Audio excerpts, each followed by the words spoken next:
We can commence with the public portion of our meeting. And the first thing on the agenda is Planning Director Performance Evaluation. 4 members of the board went through 11 different areas of job performance.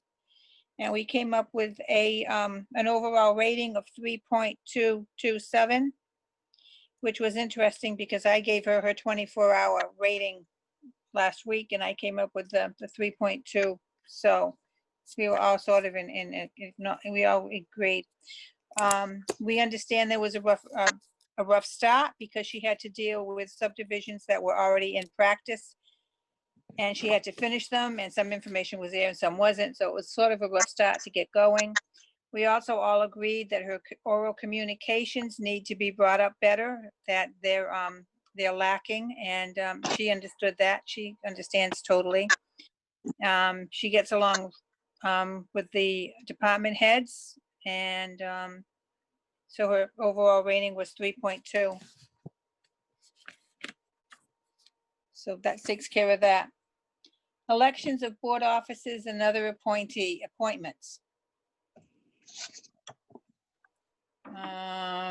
Okay, here we go.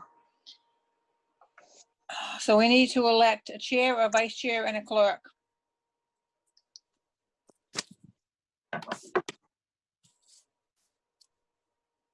I hear no comments from the peanut gallery here.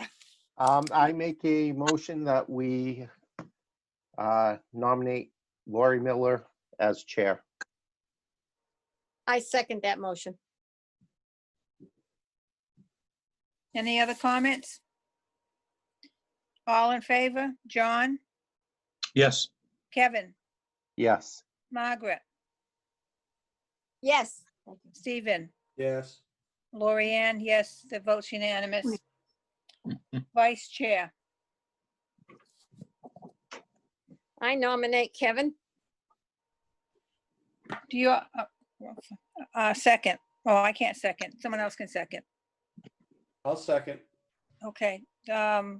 Margaret made the motion and Stephen seconded.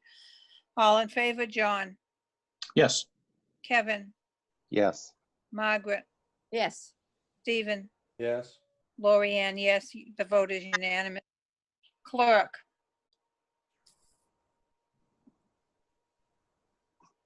Do I have a motion on the floor for clerk? I'll nominate Stephen Taylor. Do I have a second? Second. Kevin nominated, John seconded, all in favor? John? Yes. Kevin? Yes. Margaret? Yes. Stephen? Yes. Loriann Miller, yes. The vote is unanimous. Does everyone who's presently on any of these boards want to continue on them or get off of them? I think the easiest way would be to find out if you want to get off of something. Otherwise, maybe we can just do a one nomination to, it's up to the board. Who is I'm our present representative on the SERP to SERPED? Kevin Mello. And you're the alternate, Steve. Okay. The Soils Board is Margaret. John Souza is Community Preservation. I'm on the Agricultural Preservation. John Souza, Lincoln Park. John Souza, Payneham. Is the Madam Chair, Payneham Harbor done? yes, can we eliminate that committee? Okay, That is no Payneham Harbor, longer in existence. And I make a Okay. motion that the representatives remain the same for this year as last year, minus the Harbor Plan Committee. Second that. John moved it, Kevin seconded it. All in favor? John, Yes. Kevin, Yes. Margaret, Yes. Stephen, Yes.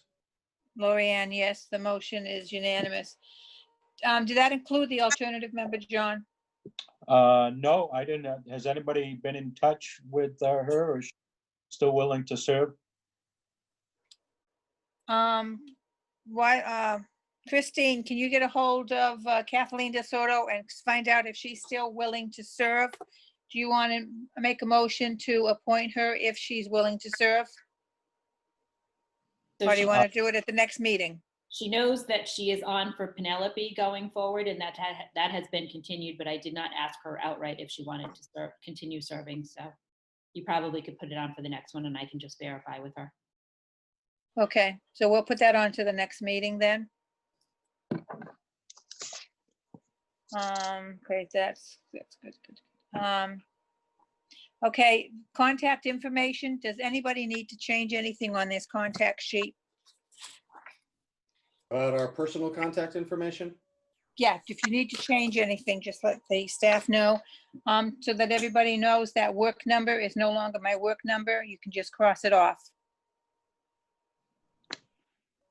Christine, can you distribute a revised sheet of this information Yes. when we, okay. So is there, anybody else need? Now, you should have had one of the, like the existing, but I'll resubmit it. Yeah, just take, my changes, take out the work number.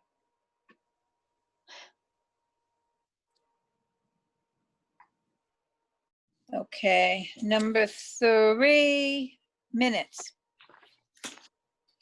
Okay, the first minutes are for the regular November meeting, the regular meeting of November 5th, 2018.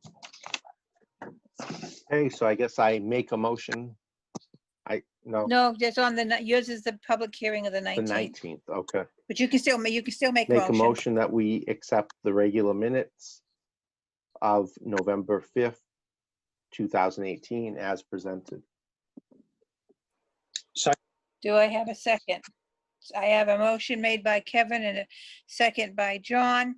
All in favor? John, Yes, Yes, Kevin, and Loriann, yes. The other 2 members were not on the planning board at that time. The regular November 19th, 2018 minutes. I make a motion that we accept the minutes as presented. Do I hear a second? John, do I hear a second? I can't second that. Oh, you weren't there. Okay, I second for the regular meeting.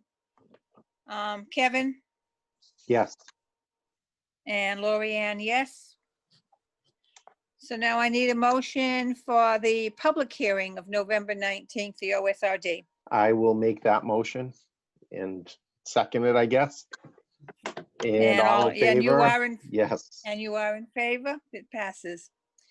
Regular meeting of May 18th, 2020. I make a motion to accept those minutes. Do I have a second? Second, Second, Okay, the motion was made by Margaret, seconded by Stephen. All in favor, John, yes, Kevin, yes, Margaret, Yes. Stephen, yes. Loriann, yes, passes unanimously. The regular meeting of June 1st, 2020. so moved to accept as written. second, Motion made by John, seconded by Kevin. All in favor, John, Yes, Kevin, yes, Margaret, Yes. Stephen, Yes. Loriann, yes, motion carries unanimously. Lori, Laura, you need to abstain from that. voting on this one. Oh, that's the one I got to abstain from. I'm sorry. So the motion carries 4 with 1 abstention. And I had it written right down here, do not vote. Can't read my own writing. Okay, I need a motion to acknowledge and file correspondence. We had 2 of them. I make that motion. I'll have a second? second that. The motion I believe was, Got 4 pieces of correspondence, if I'm not mistaken. there's 4. You have 2 from Westport and 2 from the Conservation Commission? Oh, okay, 4 altogether. I'm sorry. I'm thinking there's 2 from 2 and 2. Okay, you're right. Who made the motion, please? I did, Margaret. And who seconded? I did. Okay, the motion was made by Margaret and seconded by Kevin. All in favor, John, Yes, Kevin, Yes. Margaret, Yes, Stephen, Yes. Loriann, yes, carries, the motion carries unanimously. Okay, for your information is next. And under my name is our priority list. We need to discuss what we want on our priority list and come up with a new one for this year. I think we can take some things off of this. We can take the marijuana establishment overlay district off. We can take the floodplain overlay off. That will come back, but hopefully it will be not changing anything. I would say 99% of it's done if there are any changes. So we can take that off.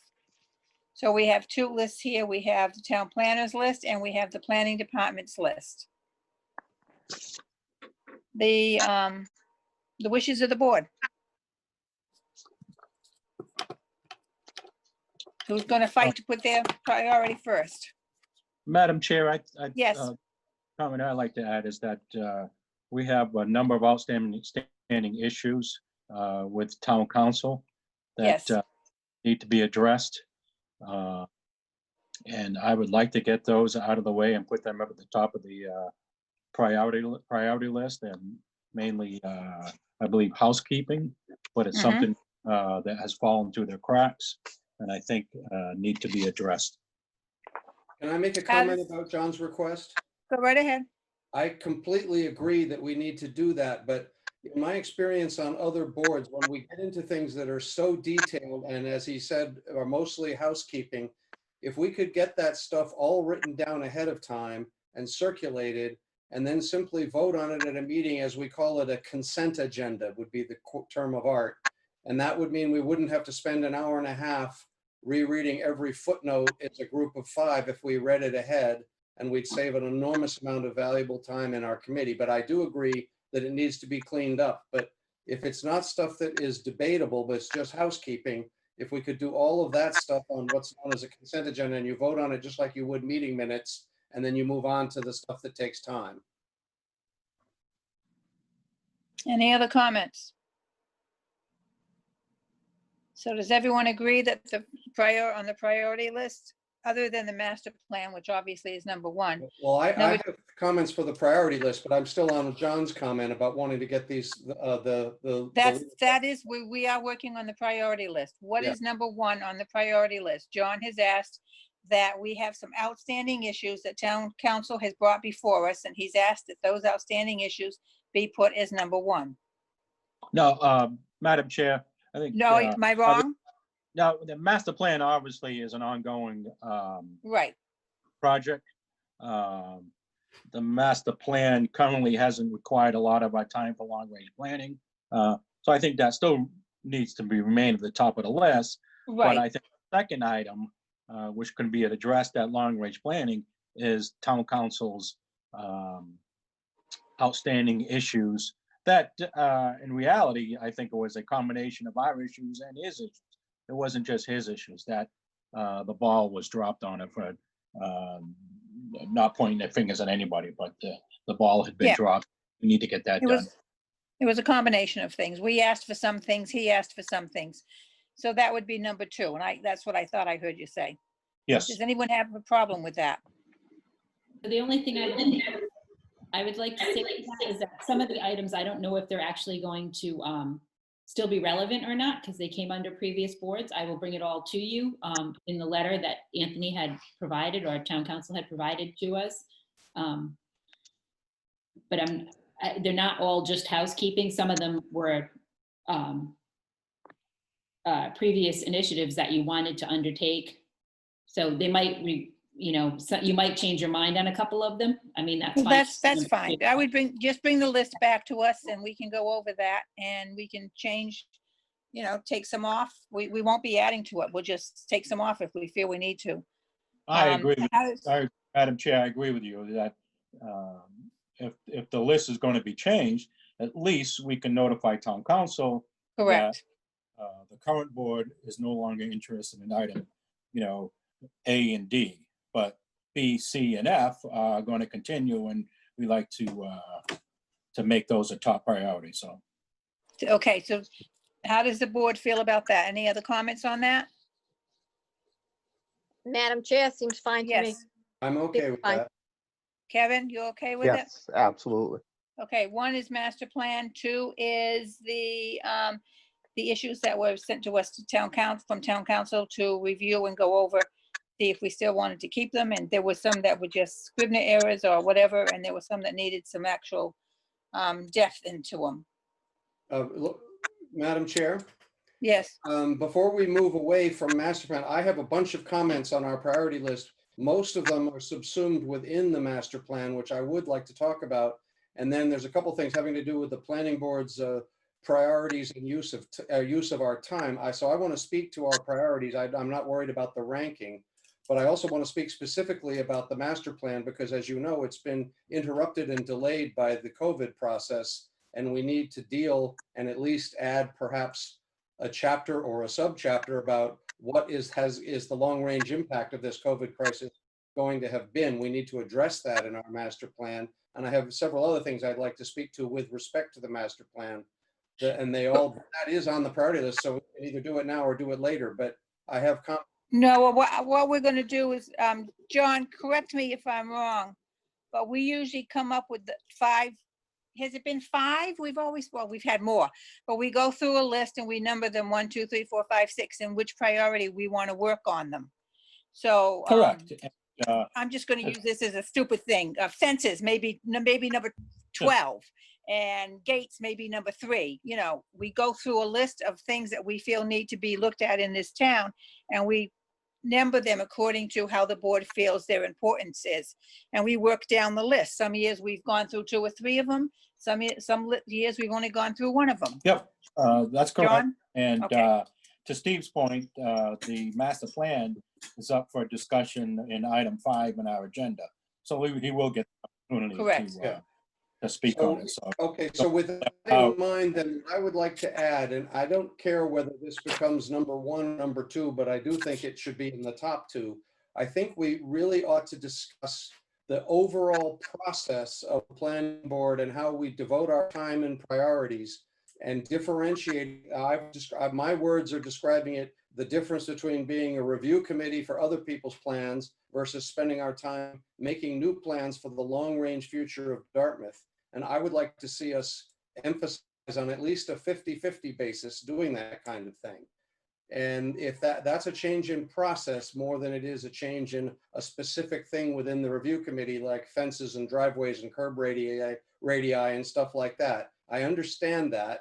I'm not against any of those things, but I really think we need to shift the allotment of our time and our every 2-week meetings to really focus on the long-range planning. And right now, obviously, that goes to the master plan because that's on the agenda for this year, and it might spill over into next year because we're going to need to have modifications based on census data and based on the outcomes of COVID-19, whatever that proves to be.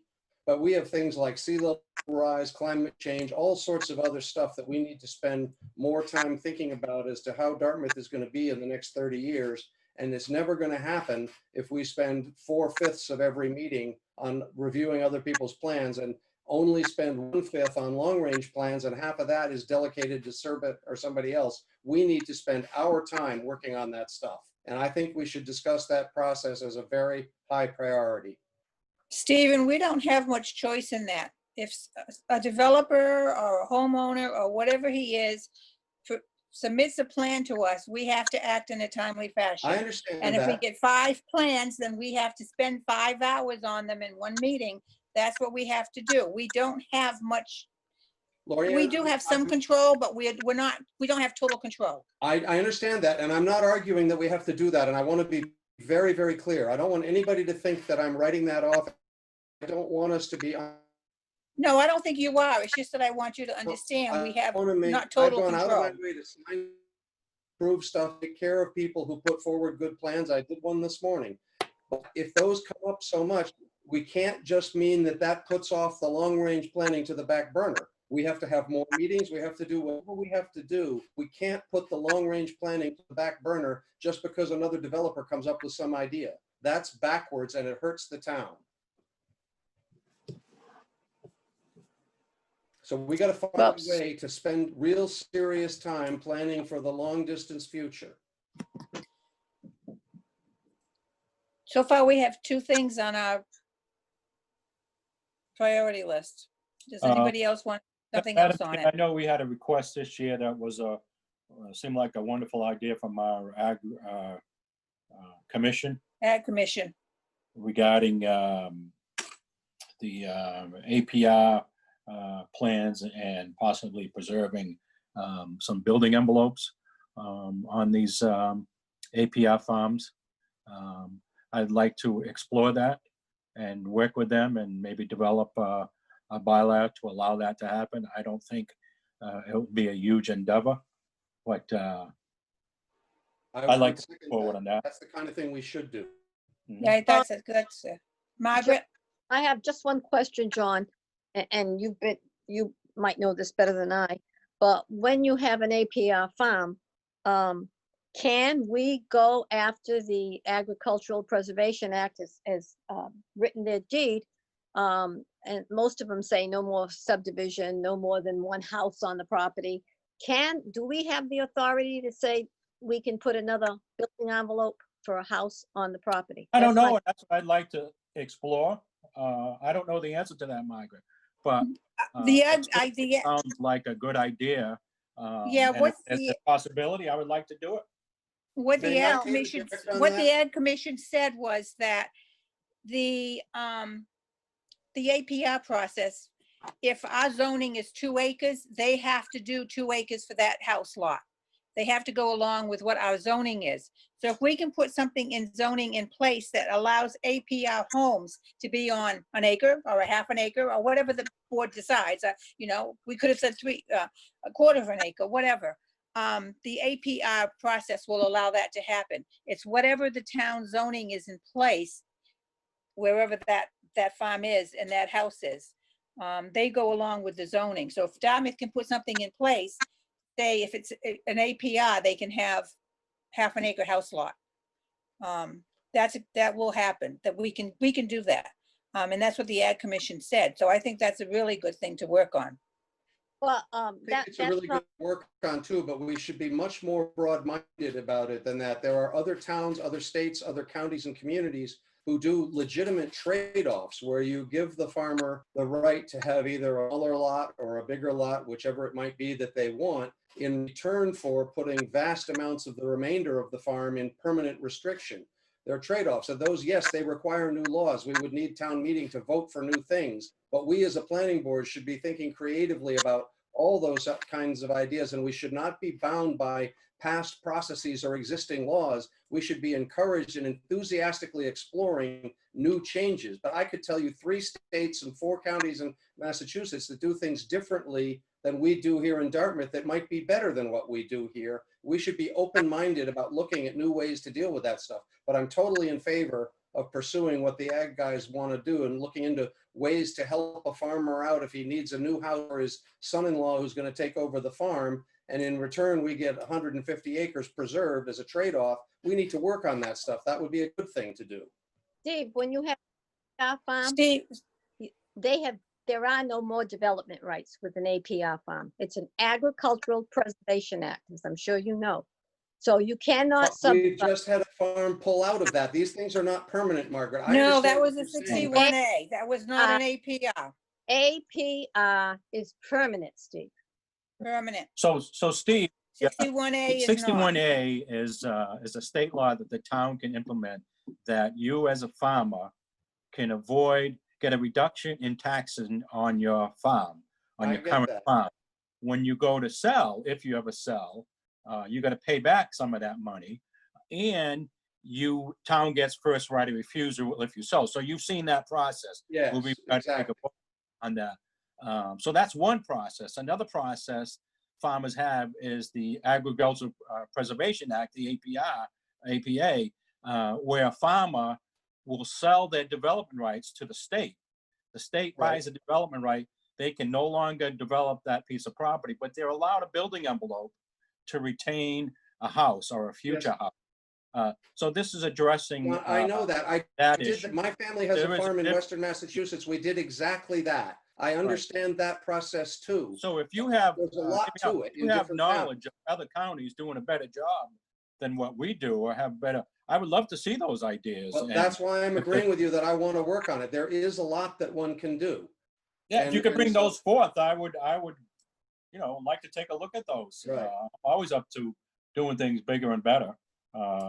But That's all I'm asking. And there's farms in Virginia that have what's called development unit rights, where you can build one house for every 100 acres that you put in conservation. There's a lot of creative stuff that you can do.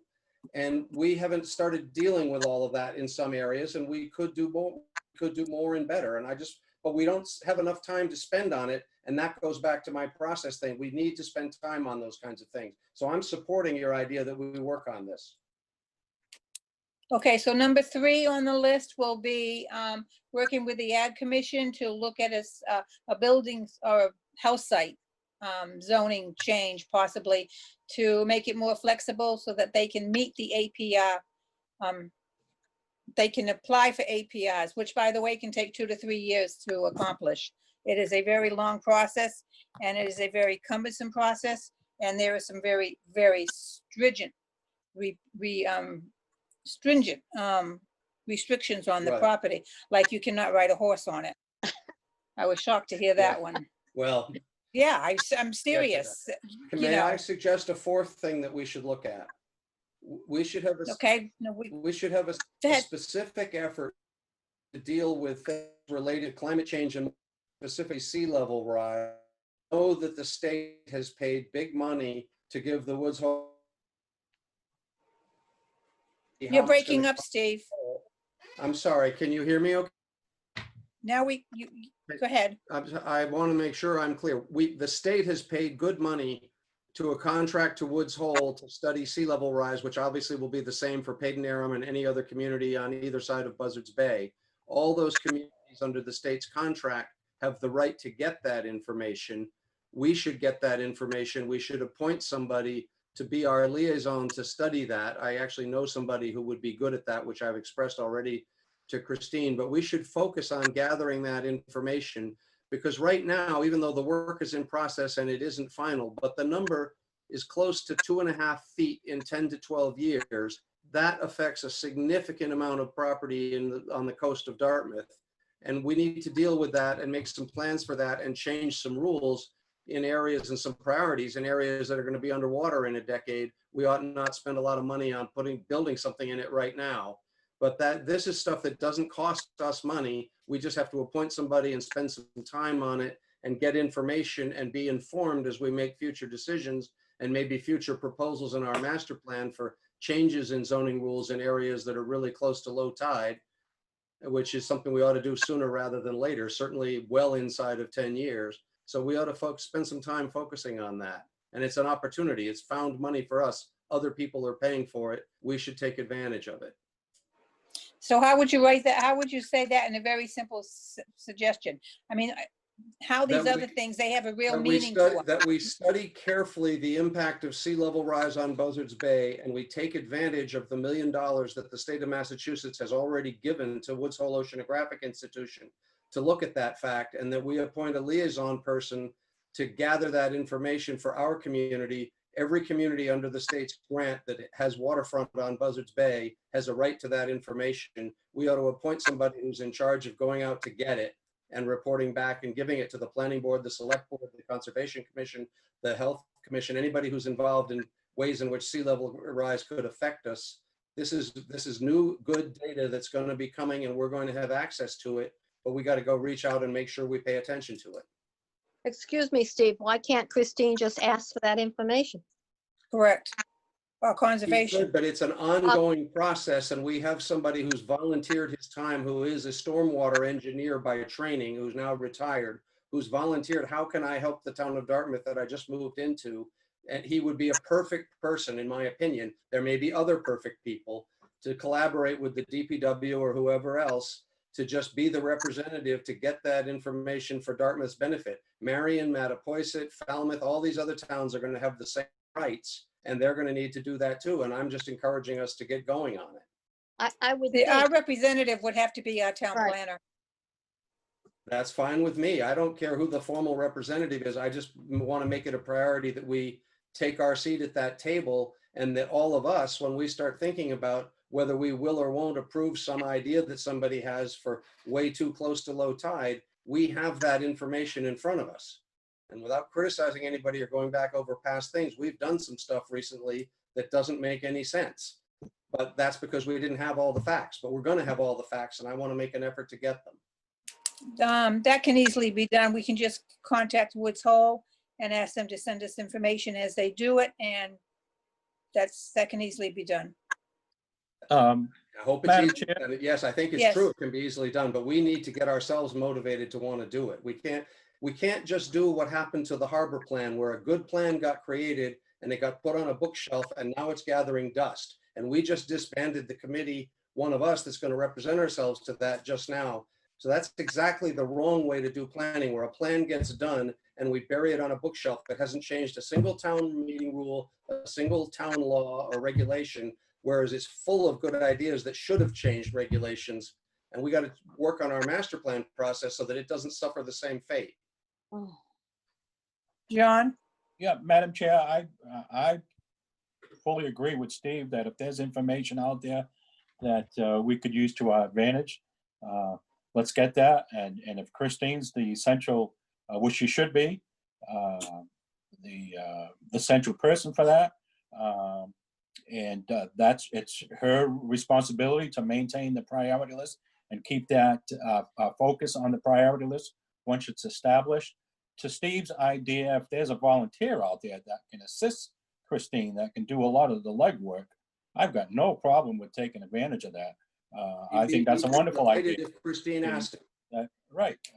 If we can take some of the weight off Christine's shoulders, and she's just got to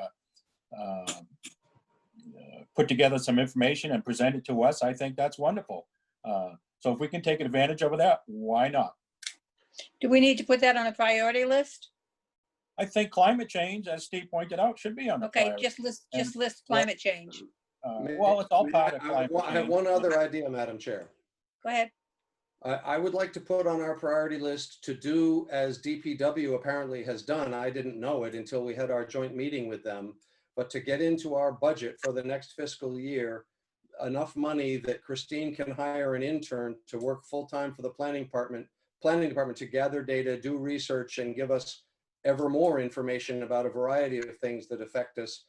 If the DPW can have an intern doing good things for them, when I was impressed with what the woman did do, I would love to see the planning department have an intern that we can do work for us as well. And I'd make that a priority to focus on. And I realize the town is stressed right now. We I can think try, but I can tell you, we're going to be asked to cut our budget by almost 20%.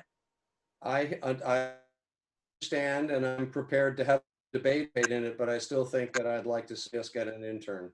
It'd be good for the intern, it'd be good for UMass Dartmouth, and it'd be good for the planning board. I I'm would just agree not with sure that, no reason why we shouldn't try and make Yeah. that a priority, get an internship. You know, it's. I mean, think about it, a It's not graduate set in student. of the stone that our School of budget's Public gonna be Planning 20%. at UMass. the only problem is my grandson and my daughter have both been told there will be no on-campus living come September. If you can live on campus, but you will have all online classes, so they Loriann, don't it would- expect any online living. I on-campus understand, and living. it would be a miracle that would make me cheer and clap if we could get one by September. It's probably going to take us a year of struggling to even think about getting one. Sooner or later, we're going to have a vaccine. Probably by next spring, there'll be a vaccine and these issues will go behind us. I'm not sure of that, but I hope so. But Yeah, I hope- we need to start hope laying so. the groundwork now. If we want to have an intern, I don't care if it takes us a year to get one. I want to lay the groundwork and get one and get a good one and do real work with it. Christine, have you been working with Sean McGinnis on something like this? We had started with what he referred to as town gown, where we were meeting with UMass Dartmouth on a regular basis. Right, Starting to implement things, but obviously it was all kind of ground to a halt. And we did have an intern in his office that was working, that had done quite a bit of research. I mean, I don't think it hurts to put it on this list, and maybe your list is longer than 5 items, you know, and that's okay. Right. But when the doors open, you'll be ready for it, if and when. I okay. agree that it's not realistic by September 1st, but I think if we could get one starting next June 1st, that would be good. Or even just January. Yeah, I- exactly. I would rather be optimistic. You know, the world has not stopped because of coronavirus. You know, we keep making excuses that, you know, when this is over, blah, blah, blah. You know, things are still functioning. So I don't want to wait till we have a vaccine. We should be working on it now.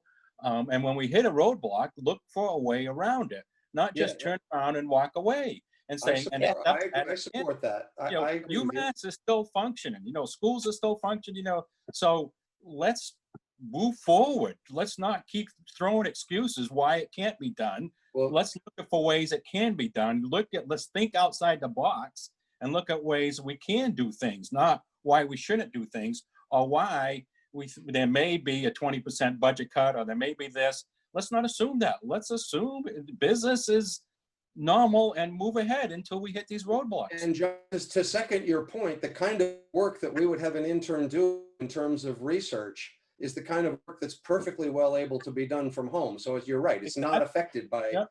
the virus thing. We just need to get the approval and get the process done, and one or Yep. more of us needs to agree to supervise the person. So it can fall on Christine if she wants it to, but if it needs to fall on somebody else who has experience managing these kinds of people, others of us can volunteer to do that. But I was really impressed that DPW had a good intern who did really good work for them. We could have that too, and it would be a real blessing. So we should go after it. Yeah, it's a shame other departments are doing it and we aren't. So let's try to step up to the plate and see if we can do the same thing. Right. And I think Steve Giosa used to teach there. He had classes there. I don't know if he still does or not, too. I mean, so there are classes there that have to do with, I've you know, been engineering and planning. There are tons of great people and great students who could be a huge help. And UMass Dartmouth, unlike some other schools, some of the students are in their 30s, you know, they're grown-ups, they're not kids, but they're there doing their thing. And yes, it's a great opportunity. We just have to put the process in place and do it. Okay, so that's number 4 or 5. I Number- lost count. I believe that was number 5. I think it's number 5. 5, Yeah. okay. That is correct. Right. The other thing that you should keep in mind going forward is you have not said anything about the DPW and site plan review, so I don't know if that's something you want to consider.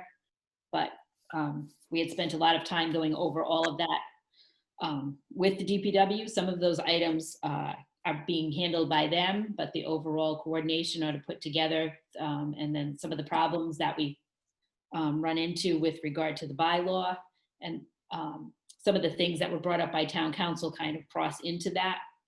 So I would keep that in mind as well, because they've seen some ambiguities in that particular bylaw as well.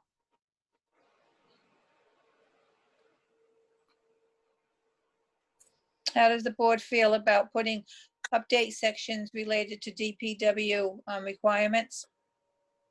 Or not, well, I'm I happy. shouldn't say their I'm happy to requirements, their work with requests. The DPW on the priority list. My own personal opinion is that the highest priority we have with DPW is getting a plan in place to get the bridge fixed. And to the degree that we, the planning board, have a role in that, and we may or may not have that big of a role, but however much role we or anyone else has, I think we ought to be focusing on it and putting it on a very high priority. But I recognize that that's more their priority than ours. And I'm not trying to take any leadership on it versus them, but it's something that ought not to be left in the background.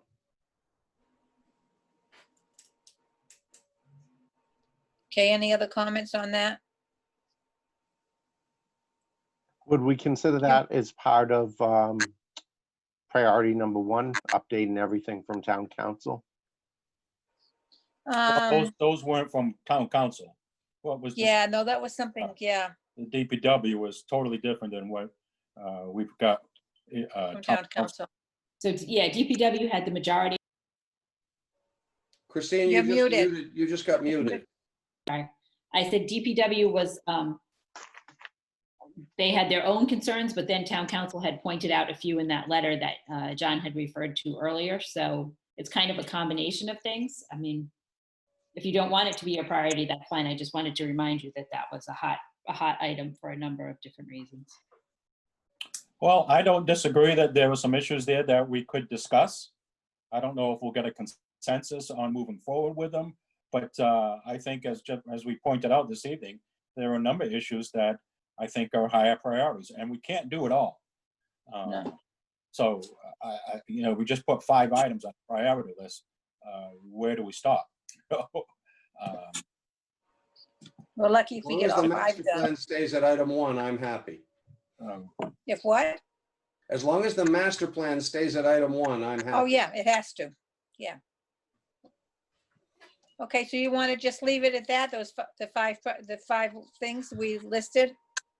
Or do you want to go on?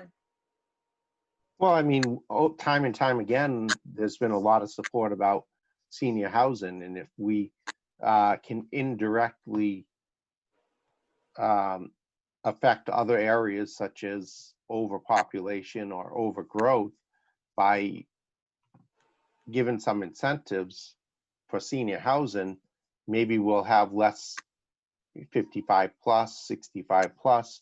Maybe we would have less strain on the school departments, on other, that cost per dollar would drop because seniors don't take as much from the town services. So maybe we could indirectly positively affect other areas by addressing senior housing. Reduce I density. completely agree. I took that to be part of our master plan, but if it's going to be a separate thing, I couldn't support you more. Because Yeah, I think that's housing, a you bit of take a stretch. It's a Uh-huh. bit of a stretch to say we'll cover that under the master plan. Yeah, No, I'm happy to cover it specifically and I think as the baby boom generation, my generation winds down, that's going to be a 20, 30-year problem. It's not a forever problem like suburban sprawl, but it's a serious problem in the near term. And I agree with you. We should get after it. And I'm perfectly happy to give it its own listing. And because it has a side benefit that the elder person who leaves the 3,000 square foot house in the village or somewhere, that becomes available for a family, and that means we're not bulldozing a hayfield to put a house in, a 3-bedroom house in for the family. So it all ties together, just as you said. I'm perfectly willing to support that. Okay, so why don't we put that on the priority list, senior housing? good. I like that. Okay. Steve, do you know how, just out of curiosity, do you know how many acres are left available to build houses on? I don't know the exact number. I know that 2,465. how many? 2,465 Right, is and if all you- that's left. If we think about how many theoretical cul-de-sacs and houses on those cul-de-sacs that could be, it frightens me half to death. But I recognize we're better off than some towns. If you look at Denver, it's 30 miles from the airport in Denver to the center of downtown, and it's uninterrupted suburban sprawl now. And they suddenly realize, oh my God, we've got a problem because we never recognized that. One small military reservation is in there, but other than that, they've got runaway cul-de-sacs for 32 miles. We're very lucky that a lot of good families in this town preserved a ton of good land, and that's a plus for us. But 2,000 acres, that gets me excited. How can we preserve 1,991 of them? Do you realize that there are 17,547 acres that are not buildable because they've been permanently preserved one way or another? I do realize that, and we can't, but on the other hand, 2,000 acres that could be developed would be enough to cost us a new high school, which we don't want to have to do. So you should look at it that way. But I'm not arguing with you, Lori. Your facts are correct. But putting houses on 2,000 acres, the number you could stuff in there, the way we've been doing it recently, scares the bejesus out of me. Maybe probably about 1,000 homes. Yeah, and that's 1,000 homes we don't need. We've got 1,000 homes that need to be rebuilt before we have 1,000 homes that need to be put in a hayfield or a forest. Okay, are we done with the priority list? Does anyone else have anything on the priority list they want to add? Yeah, Madam Chair. Go ahead. When I look at last year's priority list, I think the master plan was on it. Obviously, Yep. we knew that wasn't going to be completed in the year. And I think the only thing that we brought forth was an OSRD, some house cleaning to town meeting. That was it. So I don't want to lose focus of this priority list again. So I would would like to make a motion that we get a quarterly report from our town planner on where we are with the priority list and what steps on each one of them has she taken to get us closer to completion. So we may not be able to do them all, but what time, where is she? And let's stay Where were we actually too? on this priority list and not get sidetracked. If we get sidetracked, that it's a unanimous or a majority rules in and say, okay, we're gonna get sidetracked on this issue and hear from our town planner what's gonna get put on the back burner. But I think it's important that we as a board stay focused and watch this. And let's try to get something accomplished. I don't want to spend another year with one simple article going to town meeting. We haven't done anything. John, I agree. And I think a quarterly review is a very good idea. I support that comment and I'll second the motion. Okay, I have a motion on the floor to get quarterly reviews on where the planning board stands on its priority list, which means what has Christine done and what have we done? All in favor, John, Yes. Kevin, Yes. Margaret, Yes, Stephen, Yes. Loriann, yes. Motion carries unanimously to get quarterly reviews on the priority list where the board and staff stand, or staff and board stands. Okay, Well, it's a progress report. progress Yes. report, yeah. So Right. we need to find out how are we progressing on the Are we priority on list. time? Yep. Okay, the next thing is, are we ready to move on to number 5? Yes, I have a comment, but I realize my comment is related to the planner's report and the master plan, so I can wait for that next thing. Okay. Christine? Planners report? So that's now, do you want to give it before I go through the section? Steve? Or do you have something to say other than the master plan? Are you asking me or Steve? Yeah, no, you. I have a comment about the master plan, but I'd like to hear your comments on it and then I'll weigh in. Okay, so just prior to the last meeting, I had sent an update with my comments. You received them in your packages again tonight. Some of them were procedural comments that I would like to forward to SERPED. Some were just some editorial things that I think are no longer relevant. So I don't know if you want me to go through page by page now? Or, Page by page. okay, so on That's how we usually do it. on page 1, the last paragraph of the first section, I deleted the end of that sentence because I don't know that we want to realize a better future for Dartmouth, but I don't know that necessarily that needs to be said in there. That's a common sense thing. I don't think it adds anything.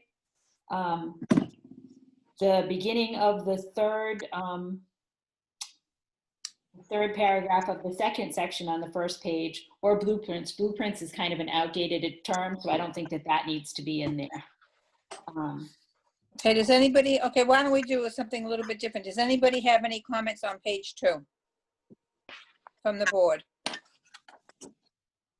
Does everybody agree with her Are we comments, or do you talking have page 2 something of the to master say? plan or a page 2 of a report Christine wrote in our agenda tonight? So it's the master plan section. That is the master Yeah, plan. no, I sent all of my comments to Christine already by email. Well, we're on page No. 2 of the master plan, so we're doing it that way. So does anybody, So on page 2, I think I needed to have a clarification under that first comment. Helen had referred to a statement in there, shall be a statement through text, maps, illustrations, and forms of communication, but I have no idea where that came from, so I just wanted her to quantify it. So when I put by whom, I was basically asking her to give me you know, we can't quote somebody and not say who that quote came from or where it came from. Okay, the next one is relatively simple. And then prior to this update, okay. Anybody else have comments on page 2? Not me. Okay, page 3. So at the bottom of page 3, the other 2 things are just editorial, but the third comment down, I was trying to encourage Serped in this particular case to use actual numbers, since we actually had them from the town clerk reports, the annual report every year. They had been given those in the past, so there's no reason to go back to 2010 data, because there are hard numbers out there, even though we don't have the most recent census completed. You know, maybe there will be an opportunity to change this, but I would imagine the census information from the 2020 will not be out in time. But No, but we do have more accurate, you're right. We have more accurate information than this. And I was So I want her disappointed to use more seeing accurate that. information. Right, that's all I'm getting at there. And that kind of applies throughout this next section, these next couple. Margaret, did you have something on page 3? No, I agree with what Christine says. Let's write figures in there. Okay, page 4.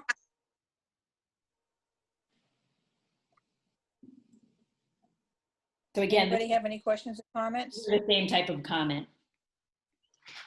Christine, what happened to the comments that I sent you by email that did go through this page by page? Did they get put on the agenda? Was that at last week's meeting, and we're So, now going yeah, over them again? everybody has your comments, all of the emails that you had forwarded, the Right. So, 1 through 6.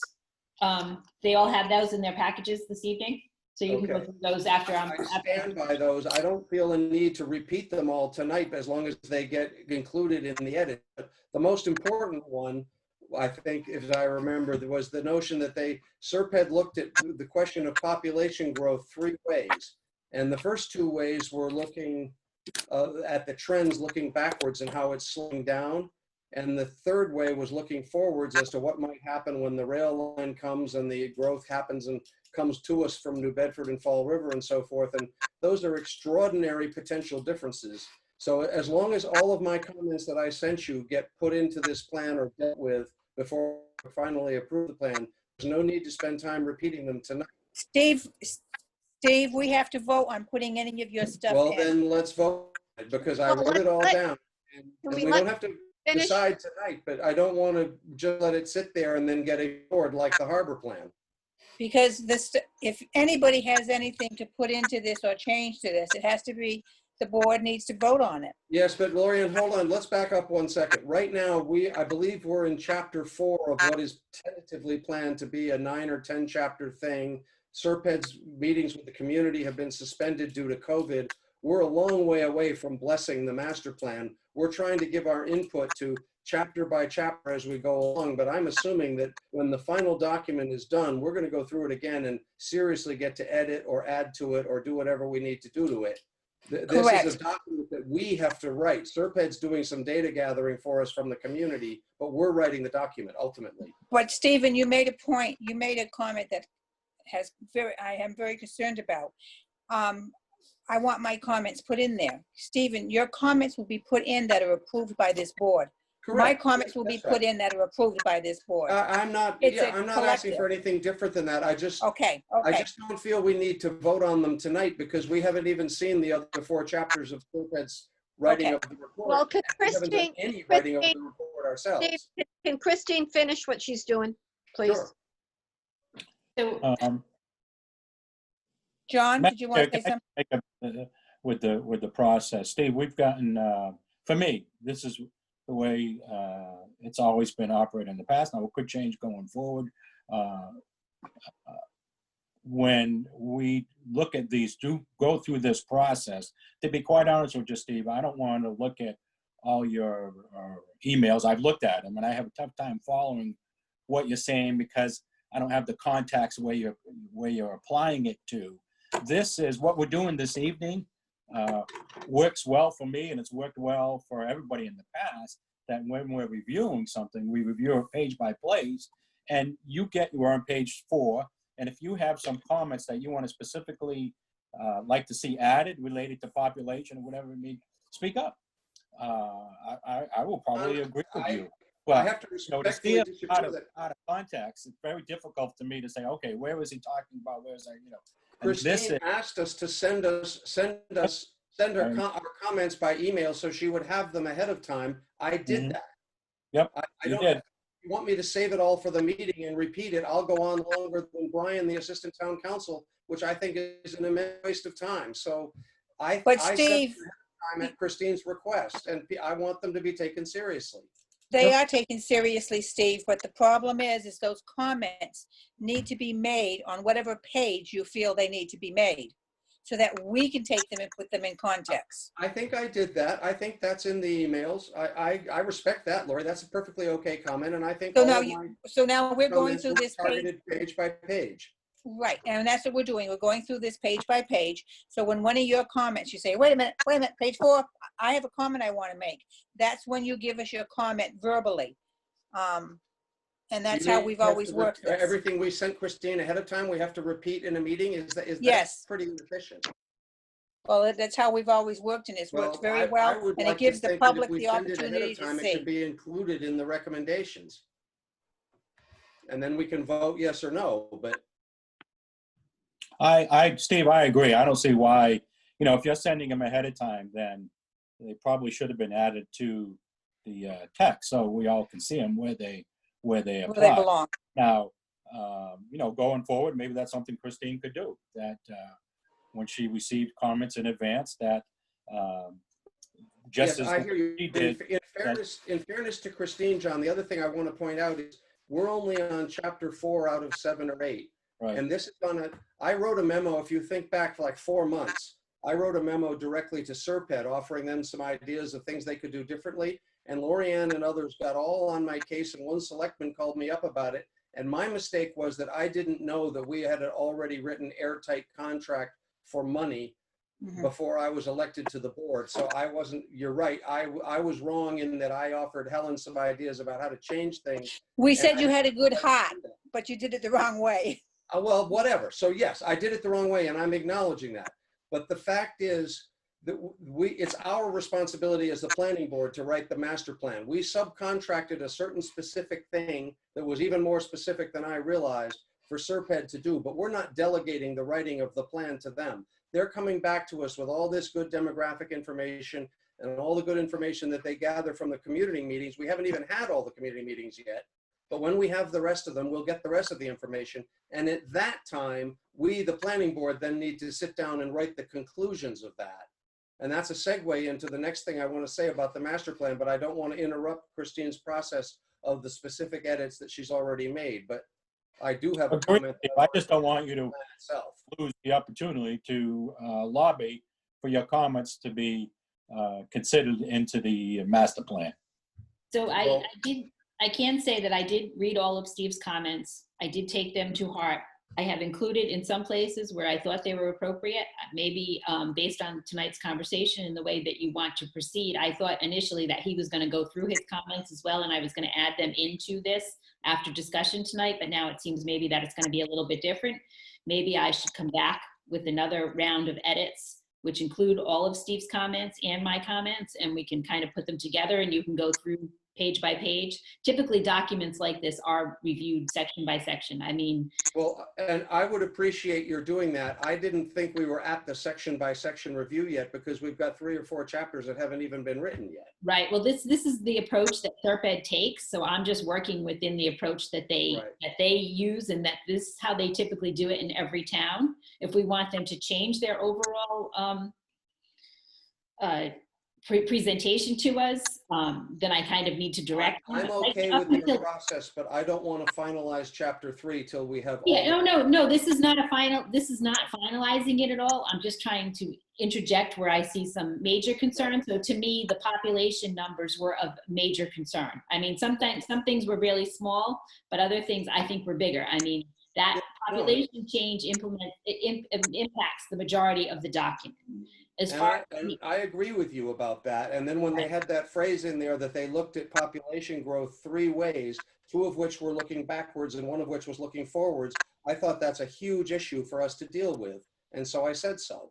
Right. And so I want to spend time talking about that, but that issue alone could take a whole meeting.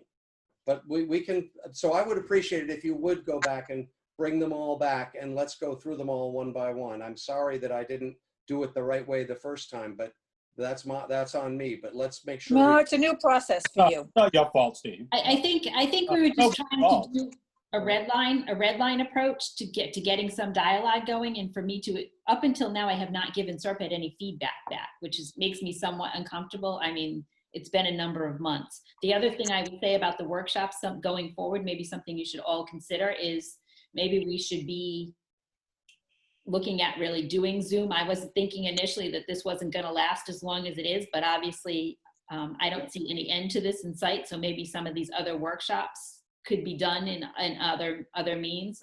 Well, there's no end in sight till at least January. So yes, I would agree. If we want to get it done soon, we should better do it by Zoom, and Zoom does work if you do it properly.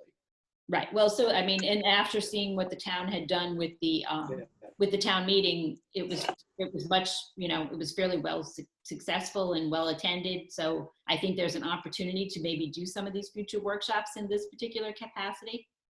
But that's all up to all of you to decide if you want to move in that direction or if you want to wait a while longer.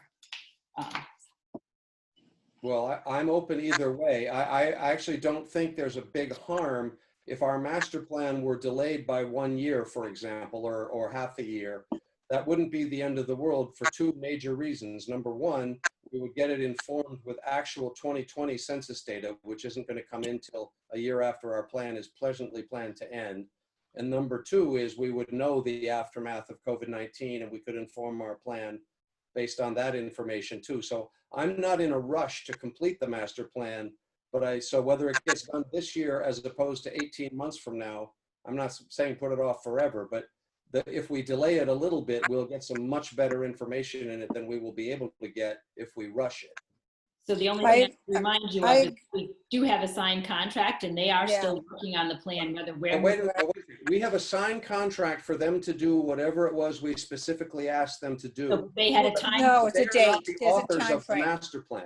We But we are the have a authors of the time master frame plan. in which to work. So all I was going to say is that we would have to request that maybe they allow us to extend or to do something like that. We've got to put something. That's, Christine, that would be one option. The other option is they finish precisely what they were asked to do at exactly the time they were asked to do it in, and then we take over whatever amount of time we want to finish the master plan. We do not have to delegate to Serped to write it. We can write it ourselves. And that's actually a perfect segue to the other thing I wanted to say, which is that the most important thing to me about this master plan, besides its core content, is that it not be structured in such a way that when we vote on it and bless it, then the select board votes on it and bless it, then town meeting votes on it and blesses it, and then it goes to the damn bookshelf and nothing gets done. We need a chapter by chapter appendix that says, so for one of the chapters, for example, one of the headlines from the sessions we've already had with the public was avoid suburban sprawl, period. Well, we need to put in what 3 laws do we need to change in order to avoid suburban sprawl. And when this plan gets approved, those have to then have the force of law because town meeting has voted on them. And there's other examples. Every chapter should have some specific changes to town meeting rules, things that we're going to put forth or not, or we need to be very clear about it. But the one thing we do not want to do is write a master plan that goes to the bookshelf and does nothing. That's spinning our wheels for 1.5 years, and then we go on as business as usual, and the Zoning Board of Appeals grants waivers to any developer that comes in front of them. Nothing changes. The purpose of the master plan is to change the old rules to be the better rules. And we need to structure our master plan so that that's in there. We have not asked Serped to do that. That's exactly what I got in trouble for before by recommending. So we have to do that when Serped's work is done. So there is an implementation chapter to a typical master plan, and that has all of the implementation ideas, and then it has strategies, and then it has ways to go about implementing and ways to check the progress of that. So that all kind of comes at the end of once all of this primary data is kind of. Which is our data, which is our job. We have to write all that stuff. Right. So, and we didn't subcontract it to them, to my knowledge. Because when I suggested that we do this or that, they said, oh no, that's not what we were paid for. No, they don't write any zoning bylaws. What they do is they have an implementation chapter. It will be at the end of the book. And what it will be is new zoning, zoning for 65 and older. And it will tell you which board has to implement it. Waterways change, it will tell you which board has to implement it. That, they will do that. They will do that, but if we do it that way, Lori, which is, if you will, the old way, it will go to the bookshelf and it might be 3 to 7 years. You and I might be dead before that ever happens if we do it that way. The way we need to do it is so that it has teeth in it, is to put some rules in it so that when we approve it, the select board approves it, and town meeting approves it, those laws are already passed as part of the approval process. We need. You can't do it that way. Zoning has to be done as a zoning bylaw at town meeting separate. I'm not, it can be separate or not separate, but we have to spell it out, say what the zoning bylaw needs to be, and when town meeting votes on it, we can vote on it. I don't care if it's separate or bundled, but it needs to get voted on before the plan is on the bookshelf or dust. The plan is not done until those bylaws are written. And then whether they get voted yes or no, that's a separate question, but we can't be just ducking that and pretend that we did our work. We Steve, didn't do the work if we I'd like to point out, Steve, I mean, it sounds, I think you're oversimplifying it, the process of writing bylaws. You know, this master plan may, in the implementation phase, may have a number of places where Board of Health should be doing something, the Waterways Committee, the Planning Board should be doing something. All that requires a considerable amount of time. Just one. Look what we did in this past year. We made a simple housekeeping change to one of our bylaws, and that's the only thing we've got accomplished this year. Now, you want to get something, you know, for an example, there may be something about over 55 housing that we need to accomplish. That's not done overnight, Steve, that we can do by the time the master plan is completed. That takes a considerable amount of time on research from the town planner, input from the planning board, input from the public, and then finally going to town meeting for approval. That process is months, sometimes years. Exactly. I'm speaking John, from. you're making my point. This is a 10-year master plan, and in Right. order to have any chance of getting it accomplished in 10 years, by which time the tide will be 2 feet higher in Paden Harbor, we got to get started sooner rather than later on actually changing laws. So I'm agreeing. I agree, Steve. You know, don't take this the wrong way, but you've been here for over a year now, and I haven't heard you refer to one item in the old master plan that we should be implementing. We have a master plan. You know, you're all hyped up on this new master plan. We have a current master plan that has information in it. And I haven't heard you once refer to that master plan saying, we need to get this done. What I don't want to do, John, is spend time. I'm sure that I could go into the current master plan and find all sorts of things that should have been done that haven't been done in those 10 years. But looking backwards and being critical is not productive. Looking forward. No, it's not being critical, it's being proactive. We've sat here a year and we spun our wheels. We haven't done anything proactive, is what I'm pointing out. And a master plan is simply that. A master plan is not, there's no laws get implemented at the end of that. We have to, unfortunately, which I'm feeling that there's some unwillingness for you to do, is get down in the weeds. We need to get down in the weeds and do the work. It's not simply, hey, let's just pass a law at town meeting. I think, John, it requires a tremendous. I'm not arguing with you, but I'm not arguing with you, but you got to hear this. I think it was the second month I was on the planning board. I wrote a proposal and I didn't fill in any numbers, but I said we ought to consider changing the rules that we don't build new houses within X feet of low tide or Y feet of the floodplain. And you guys laughed at me. You didn't even pay attention to whether it should be 100 feet or 1 mile or 50 feet or 2 miles. You just laughed me out of the room as if we could never do that because we would be hurting the developers who want to make a profit that all the other citizens have to pay 30 cents on the dollar for. And it's taken me more than a year to even get people to understand that we have that financial issue with these developments. So it's not like I didn't try, but I got laughed out of the room when I tried in my second month. Right, Steve, and as I pointed to you, you've got to try to lobby this 5-person board, at least 3-person, to agree with you. Now, you may have looked at it as being laughed out of the, you just didn't get any agreement. And I've been there too. I proposed changes to this board, or other boards, not this board. And I wouldn't say laughed out of the room, but I couldn't get any support. But there have been many things that I've done in my tenure here that I'm proud of, that I was able to lobby 3 members of the board, and in most cases, the board unanimous, and get something accomplished. Steve, you haven't done that yet. You know, and I asked you, but you know, your second month into that, bring something forward that I can sink my teeth in that I agree with. I haven't seen that yet from you. Get down in the weeds and present something to me. You Well, come up high in the John, sky. I'm not arguing your point, but I always believed the first thing is to get people to get on the same page about the facts and the big picture, and I then you agree. get down in the weeds, I not the other way agree. around. Yep. Don't assume that the way we always did it is the best way, especially when there's financial facts that are in And there. I've always said to you, if you can come up with a better way, my eyes and ears are wide open. But I haven't Well, heard that. so just let's talk about the basic facts, which I was taught by Joe Toomey, not by me. I didn't invent them. He's the one who told me that it was 35 cents on the dollar. Oh, And I went Steve, to my own please. homework and found Oh. out it was 27 cents in Lincoln. And I've talked to other town planners too in other towns. So I know that Joe was not wrong. These are basic facts and nobody's doing anything about it. They're just Steve, assuming that okay number for the has citizens existed to for, subsidize. you know, the 40 years that I've been active in town. There's always been differences in that number. And, you know, the town has accepted that. And I know it concerns you, it concerns me also, but it's very difficult to implement the changes that would address that. People want homes, people want houses for their children, people want houses for their family.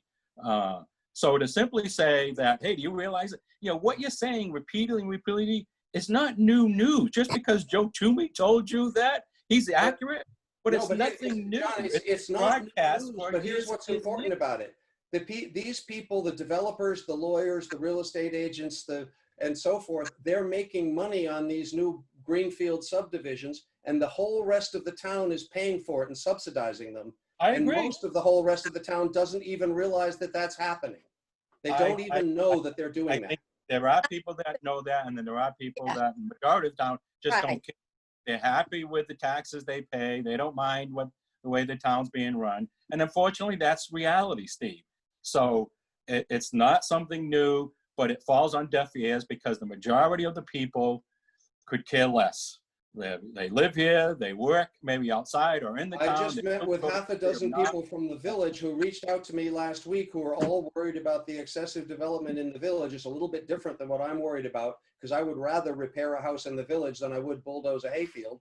But their points are very real. But the thing that happens is all the people who are concerned about that stuff, they show up for the master plan community meetings. They never show up for our other meetings. It's a totally different crowd at our regular every second Monday meeting who just want to get stuff done and make money on it from the crowd that shows up in the master future planning meetings.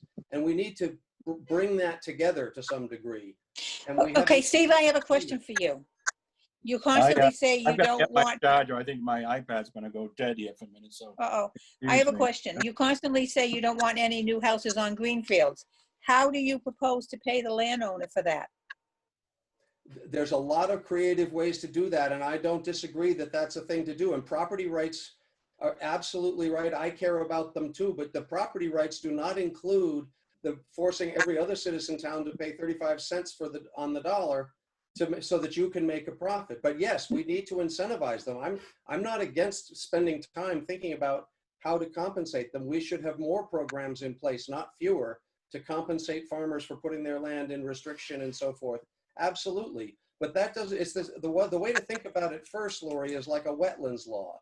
Wetlands law are our best friend in town, along with certain other conservation things, septic tanks and so forth. Those rules are our best friend because they slow down this bulldozing of new fields and development.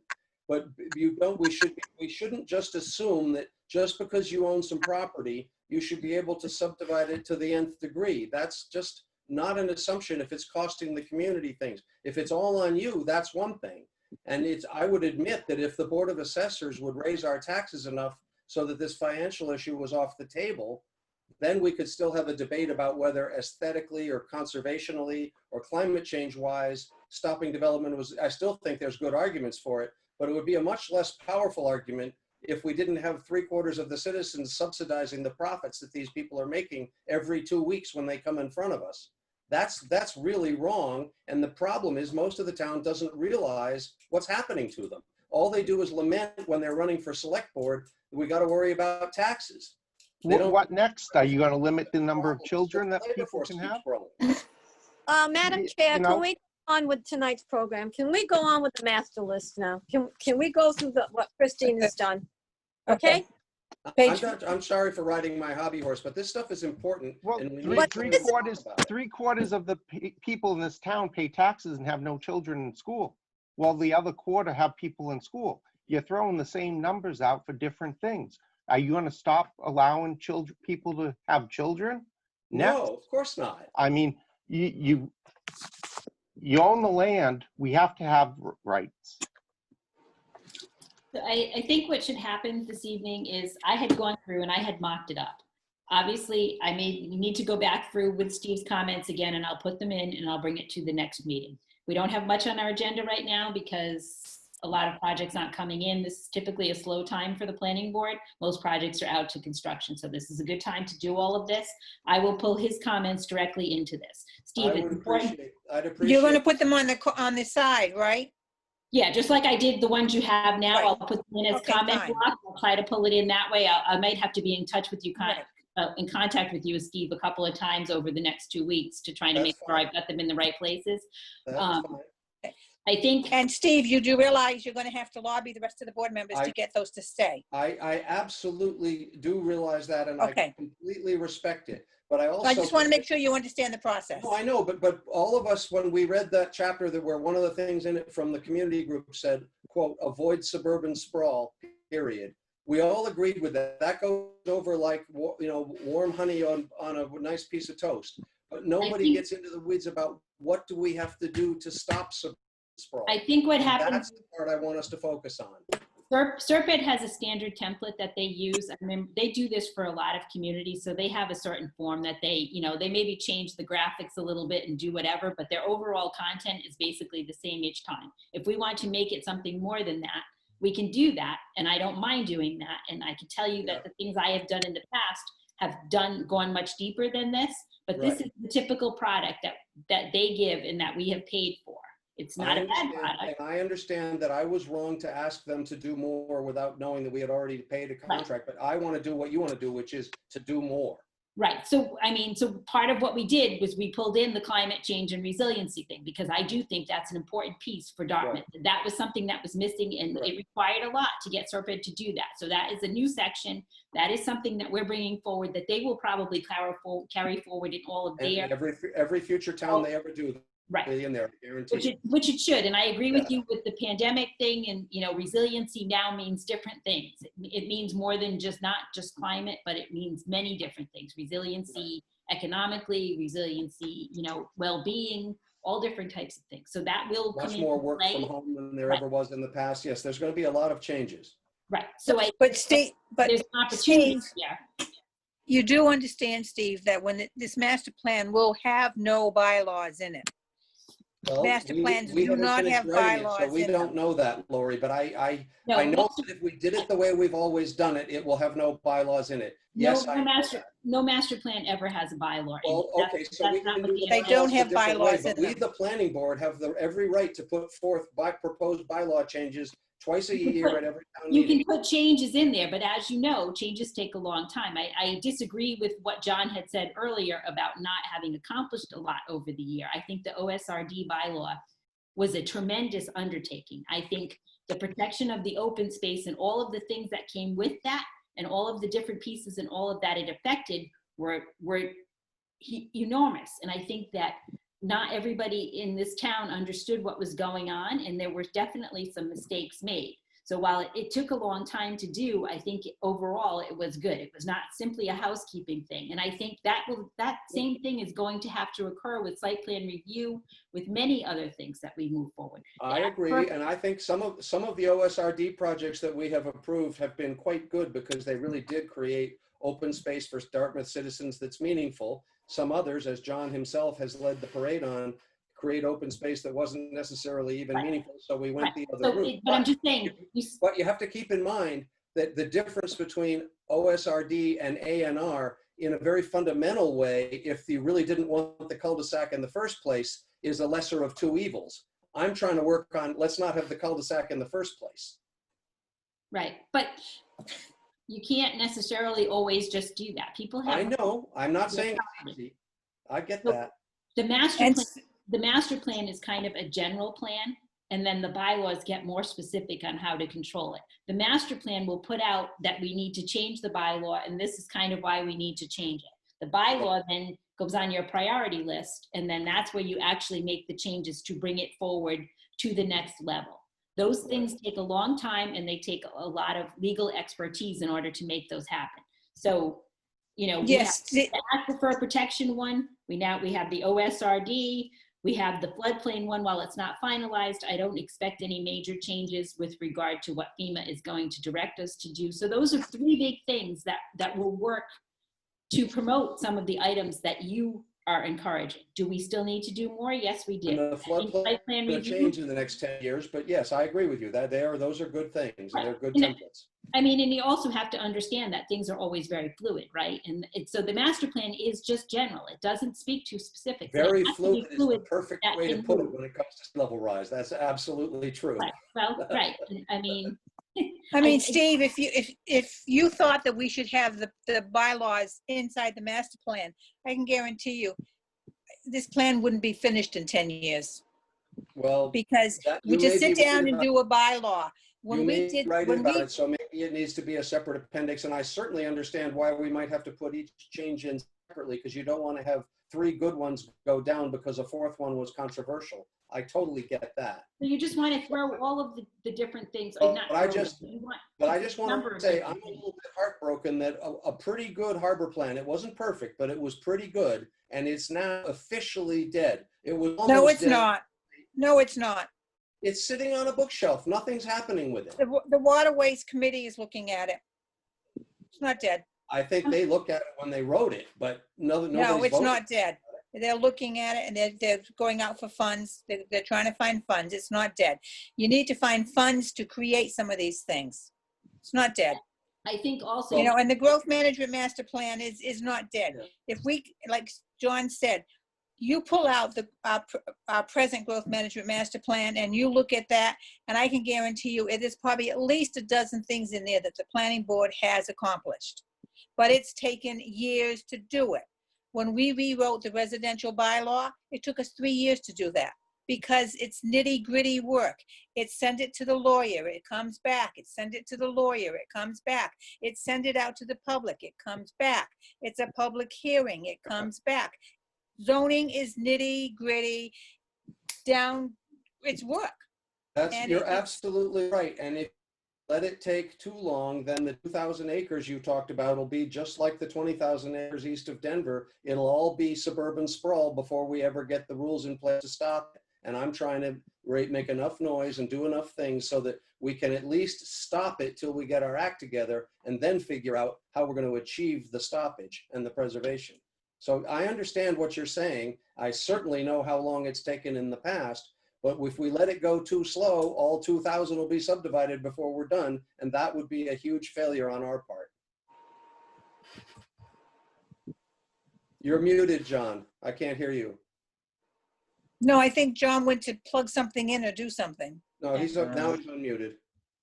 Okay, can you hear me? Yes, I Yep. can hear you now. You back? So Steve, I agree with you 100%, but again, give me some ideas or give the board some ideas that we can get behind you. And I'm all in favor of, if we can do something more Okay. efficiently and faster and preserve 1,000 acres rather than wait till Laurie's comment to develop a bylaw in 3 years. If you have a better idea, bring it forward. But John, I I haven't will heard do- that I'll yet, do Steve. my All I've best, and heard we'll- is a microphone saying is that we need to change, we need to change, we need to change. And for all the good reasons that you're talking about, I agree, but no ideas on how we should change. I'm looking for all right, new I will- ideas, Steve, so I can support that. I haven't heard them yet. I'll do my best to get further in the Thank you. weeds. We'll start when Christine brings all the points I've already written her back to us, and I'll come up with some other ones. I even have some on my mind, one of which I told Christine about this morning, doing a cost of community services study independently so we can end this disagreement about how much it costs every time we build a new house in a green field. And there are many towns who've done kinds of studies. I think Dartmouth even did one years ago, but not recently. So yes, lots of things we can do to help end this stuff and get everybody on the same page facts-wise. I'll do my best to give you more things to think about, John. But in the meantime, let me get all the things I've already written to Christine in front of you again, and let's talk about it.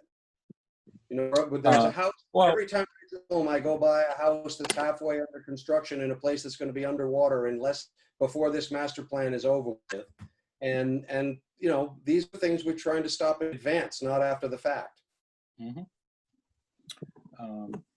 Okay, so the next meeting is on the 13th. I had it wrong on the agenda, so I will have this section back to you the 13th again.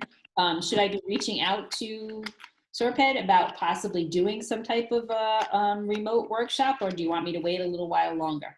What's What's the next workshop going to be about? I forget now exactly what the next one was that was lined up. It might have been transportation or something.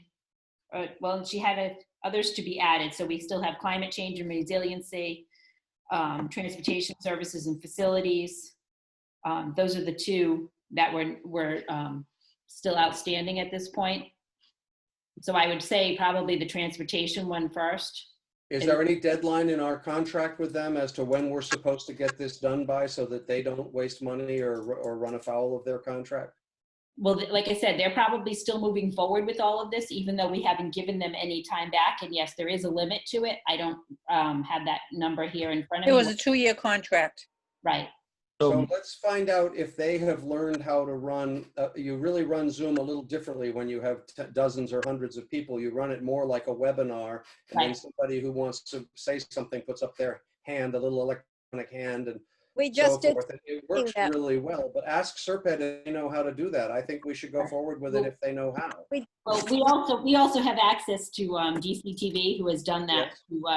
Yes. town meeting. So that's the least of my concerns, is getting that done. We can get that done with or without Serped, to be totally honest with you, whether they're directing it or whether it's directed on our end. I'm just asking if you want to move forward in that direction. I would love to move forward, but I don't want to run afoul of their contract. I already tried that once and it didn't work out well. Yeah. Madam Chair? Yes, Madam Chair? So one thing I'd like to get clarified, and maybe Christine could ask Serped. I'm hearing that there is a contract with Serped with a date certain, as long as you said 2 years. So in the middle of this epidemic, we've had a 3-month delay in the public hearing process. Now, to Christine's point is that they're still working on it, but a critical portion of the master plan is community input, and we've Right. lost some time there. So can we find out if there's any willingness from Serped to extend this contract by, this 3 months. we may not be able to, DCTV maybe not be willing to run a Zoom meeting that they did, for example, with town meeting. That was a tremendous undertaking at some expense. I don't know who paid. So, they may be unwilling to do that for these. So I'd be curious to know from Serped, are they going to work with the town on an extension of this 2-year contract so we can accomplish everything we accomplished? I think that question should be asked. I can answer that question. They have offered to do a Zoom meeting in the past.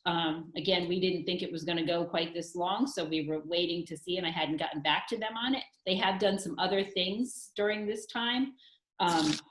They were working on some of the FEMA, writing on behalf of a number of cities and towns regarding the FEMA floodplain overlays and some other things. So I'm sure there's a little bit of flexibility in there, but I'll get a formal request from them. I'm perfectly positive that they can conduct a Zoom meeting to the level that DCTV has done for us as well. So I'm not worried about that in the slightest if we ask them to move forward. I'm just asking you if you want to do that, or if you feel that you want to have something. Well, I think it's important to know whether if Serpent's going to walk away in 2 years and we haven't got all the input we want because of this impact of the virus, then They're not going to walk away from this document. They're not. No, I'm not going to walk away, but we don't get what we thought we were going to get as far as community input, because they get a 2-year deadline and we miss 6 months, because it could turn into 6 months or more of us not having meetings with the community. So that's why I'm asking if you want me to move forward and approach them about it. So let me. I do, but I also want to ask about the 3 months we lost, is my point. We've lost 3 months of community input. Is that going to have an impact with Serpent on the end date? a simple question to ask them to see what kind of response I think and see what we get. And why don't we ask them if they could conduct such a meeting for community input? And we need to be smart about a good time to have it. It may be that the late July or middle of August isn't the best time to seek a community input meeting. I don't know about people's vacation schedules or this or that, but in some orderly manner, sooner rather than later, next community input meeting and then our next one after that, so that they're not delayed too much. And if we have to have 2 of them by Zoom before we're ready to have them in person again, and I would think that's roughly realistic. I think maybe by Christmas, we'll be able to have in-person ones again safely, but it isn't going to be by August 31st. And so we ought to go ahead and have one, but we ought to do it at a time when we think we can optimize attendance, publicize it adequately, make sure that a lot of people know to show up. And if it's on a topic that they're interested in, like transportation, if they know they can get the Zoom app and ready to go so they can participate, I would welcome doing that. And in fact, if a couple of us need to go to Taunton to talk to Serped about how can we optimize this ahead of time, I'll volunteer. And or I'll accompany you, Christine, or Kevin, or whoever wants to go. But I would love to see them. This is where we should be putting our time and energy, is continuing to gather community input and building the foundation for our master plan. And we shouldn't just delay it and put it on the back burner if we don't have to. I do agree with you that probably September is a better time, but I can start asking all of the questions now. Yeah. My I think instinct it's is not probably using unrealistic to over do it the on summer. August 15th in the middle of vacation season, but this we'll see. isn't going to be a typical summer either. So no, that's right. That's the flip side of the coin. That's absolutely right. Lori, are you still with us? Yeah, can you hear me? Yes, we just can't see you anymore. I don't know why Okay. it's telling me I have a low battery. I have it plugged into the electricity. It's telling me I have a Well, low you're battery. back on now. You're back now. Okay.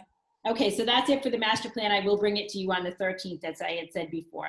The other thing that is not on the agenda that I just wanted to give you an update on is I have received a lot of feedback from a number of different abutters or people in the neighborhood of that 61A that had come before us a couple of 2 weeks ago. Elm Street? Yeah, Mary Legs Farm, right?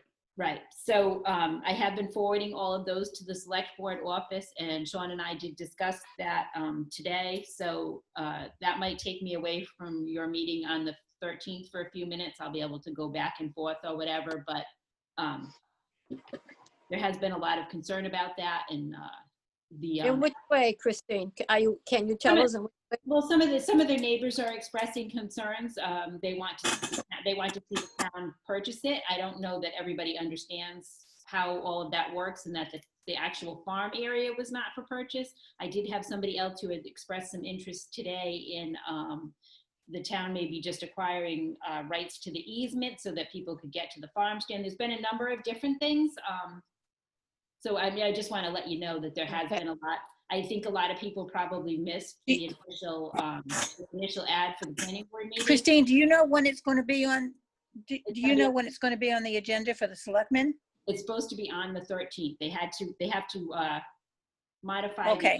the application. So- So one of the ones that had contacted me also, and she has also contacted Sean, would be Sue Graducci, because I guess somehow the Agriculture Commission did not get a notice of it. So they have since gotten notice, and they are also giving their recommendation with regard to it. So am I right that our next meeting is not July 6th, it's July 13th? It's right? July 13th. I said to you, that was an error that I Yeah, made. yeah, no, okay. I just fixed my calendar, but Yeah, so it's the 13th, 2 weeks.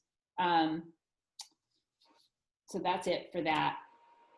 well, I'm glad that these The things- other item that I had here was the Board of Appeals decision. So this comes into play with regard to the item that Steve mentioned earlier from town meeting that was not approved. That was a select board had brought that forward with regard to the marijuana overlay district. This particular decision was for approval of a use variance for the location formerly known as Dartmouth Tennis, or still known as Dartmouth Tennis. So the ZBA did approve the use variance. for that particular property. The other item here is the ZBA also approved a decision for a special permit for 8 Washburn Lane for Kathleen and Stephen Meeker as well. So those were the 2 decisions from the ZBA. Can you tell me more about the Washburn Lane one, just briefly? What were they asking for? A special permit to allow the petitioner to install a toilet and sink on the first floor of an existing detached garage. Gotcha. Madam Chair, Yes, so I'm a bit confused. Maybe I've got it wrong because I was not able to be present at the June 20th town meeting. But I understand the marijuana cultivation and manufacturing bylaw failed town meeting. And to my knowledge, I may be wrong, I wasn't there, but apparently there was no discussion that a variance had already been granted for? none, none, none. None. I mean, I am quite embarrassed that nobody, not one single official spoke to town meeting, letting them know that a variance had been approved. And to my knowledge, that the town was only allowed one of these facilities. So it sounds like there was a ton of debate over this, all for naught, because town meeting was June 20th and this facility got approved on June 10th. What an embarrassment. And I'm ashamed that whoever, and I don't know who to point fingers at, what town officials to point fingers at, why was that not information not given to town meeting? I'm not sure they knew. I'm not sure some of the officials knew. Laurie, somebody Yes. had to know. Someone had to know, You but know, I'm not sure. That, and no, I'm not going to accept that as a decent answer. I'm not looking for answers. I just think it's embarrassing that this occurred, and it's almost, it's cover up that the town meeting wasted their time, big debate over nothing, and that the sentiment of town meeting, even though I was in favor of this, the center of town meeting Right. twice Said no. was not to allow these facilities. And yet we've got 3 people sitting on a board who knew this very subject was going to be addressed 10 days after their decision. Why couldn't they have waited? Why didn't officials notice that this was being debated? And why didn't officials explain to town meeting that a variance had been granted? This is embarrassing. And this is, the Board of Appeals, I just can't believe what's going on there, that 3 members are overriding what the majority of the town meeting consistently, time and time again. Well, and the irony is that in this particular case, the ZBA's override saved us from the embarrassment of making a dumb mistake twice. I'm glad to hear that it actually Steve, got approved. and that's your opinion, and I agree to go move it up with it, but obviously, Right. town meeting did agree with that opinion, and this is a democracy. I understand, let's John, but agree I to think when town I'm meeting. not trying to debate you because I agree with that this would have been a good thing for the Well- town. But I'm in the minority here, and the majority should rule, and that didn't happen in this case. And the majority was kept in the dark here by town officials, which I think is shameful, regardless of agree. what side of the fence on. Because someday, Steve, we could be on the other side of the You're issue. right. And We your were on the latter good side of point the is that issue the because fact we that town meeting But was in the someday we dark. could be on the other side. Let me finish. Someday we could be on the other side of the issue. And this is totally, totally wrong. You're correct. You're totally correct in saying that. And the first time town meeting voted it down, it was because a particular selectman was making a power grab over the process. It had nothing to do with the actual marijuana facility. They The just, only thing I would say to all of you as you discuss this is to remember a couple of things. First of all, some of you signed into, or the majority of you signed into the town meeting. Whether or not you all stayed or not is another whole story. So there were opportunities to speak. No, if you weren't a town Yeah. meeting member, you're not allowed. Christine, let me interrupt. I was one of the people that signed into town meeting and I left. I have a right to abstain from town meeting. I had a perfectly good reason to leave town meeting. I'm That not doesn't saying- give officials a right to make a cover up of this or not But announce I don't know that it was that all should I'm trying. and now. So don't tell me that I All could have I'm trying spoken to up. get at- All I'm trying to get at, I'm not passing judgment on anybody. Again, you are the town meeting members, not me. All I'm trying to say to you is that before we're passing judgment, we do still have a reporter on the line here, and Which is great. I hope he published this because it needs to be published. it's a she, by the way. I'm not embarrassed to voice this. This is Okay. I'm not stating spurring lies here. This is documented. This is the truth. I wanted to log into. I'm town- not embarrassed to I'm not bring a this town forward. meeting If member, someone so I wants to wasn't give me a call and allowed to, discuss this, so- I'm so happy be to it. discuss this. This is awful. This is an awful way to run the town. I tried to sign into town meeting, but I wasn't allowed to because I'm not a town meeting member, and I respect that. There was a constraint. They couldn't include everybody, and I totally respect that, and I haven't yet run for town meeting member, so that's fine. I wasn't pissed off about it, but I did try to pay attention to it, and I was very sad when that thing went down. I'm frankly pleased that it ended up going the right way, but I do agree that an unelected ZBA shouldn't be making rules and policies that override what the elected officials do. In fact, Kevin told me once that's why he changed from ZBA to planning board, right, Kevin? Absolutely. Yeah, no, I understand the history of some of this, and I'm learning fast, but not fast enough. Then again, that might be favorable right now, so. Yeah, no, they bailed us out this time. Well, it still has to come before the planning board for site plan review, right, John?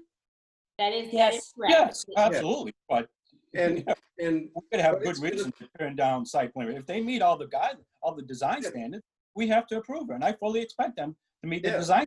I'm not looking to throw roadblocks in. I'm just No. talking about this process. Process is shameful the way this went down.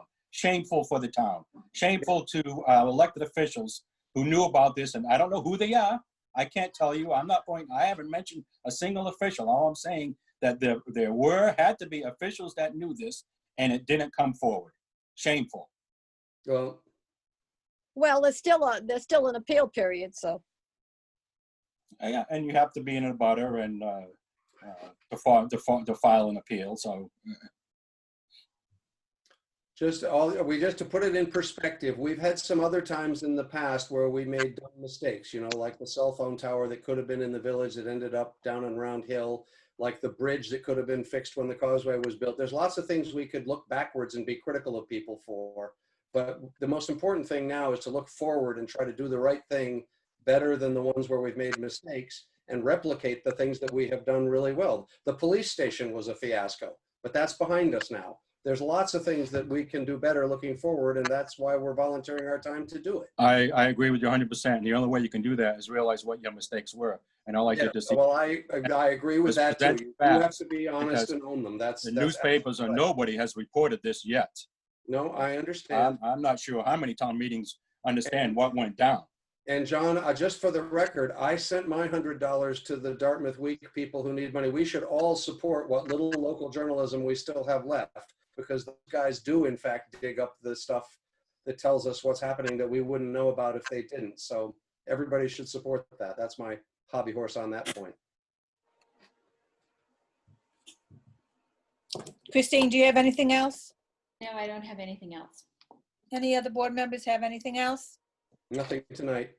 Oh, actually, Right. I do have one other thing. I'm sorry. Can I just interrupt for 1 second?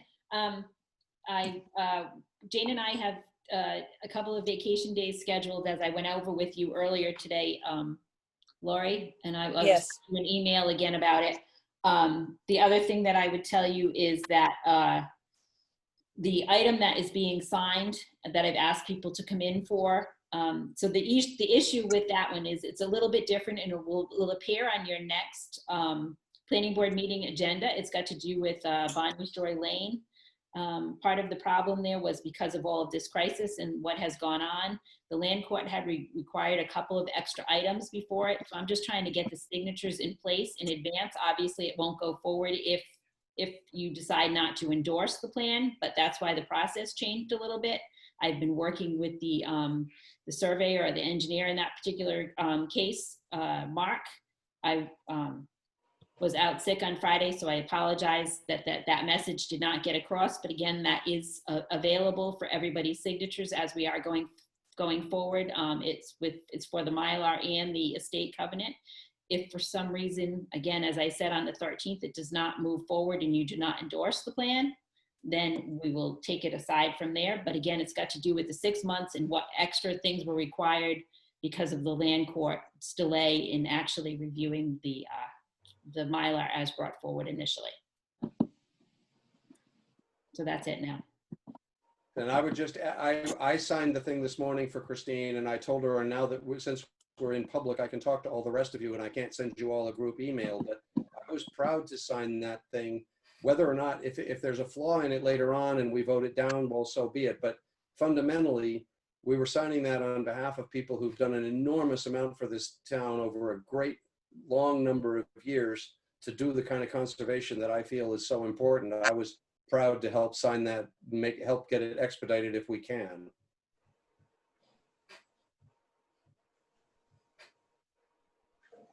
Anything will- else? Yeah, I will be unable to come in this week and sign that document. I'll have to wait till next week. Okay.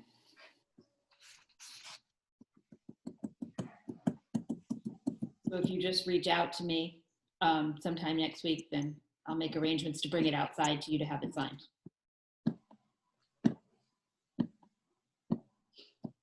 Anything else coming before us? Do I hear a motion to adjourn? So Yes, moved.